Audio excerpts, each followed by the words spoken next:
kwamba Mungu aliitengeneza kama furaha ya wote wanaoingia kwenye hiyo ndoa. Tamani kuona mwenzako amefurahi. Anasema atakaye kupenda maisha. Hivi hili neno kupendana maisha ni nini? Tunapendana maisha tukiwa tunacheka. Tunapendana maisha hata likija limechafuka unaliogesha unalipenda hivyo. Tunapendana maisha hata likikupiga tukio unalifuta lile tukio. Yani tunaondoa makosa kuendeleza maisha.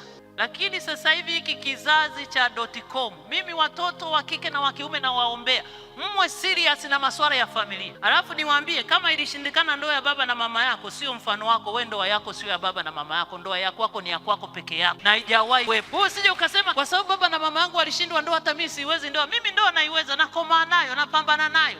Niwaambie kabisa dada yangu, tena wasikie. Koma atakayependa maisha. Hili neno kupenda maisha ni kama lina mtego. Huwezi kumpenda mtu maisha kwamba kama mama pale ana miaka 23, yule ana miaka 24, wale wengine wana 20. Unafikiri wamepita tu wao wamepita tu ni sambusa, vitumbua, chipsi, bagia, baga. Wewe unafikiri wamepita hapo tu ndio maana leo wamekuja? Wamepita unakopita wewe, unapopaona pagumu sema kichwa chako. Yaani kichwa chako kimegoma, lakini wamepita hapo. Na kama uko hapa umenuniana na mke wako, nenda kakae alikokaa mwanze kuongelesha.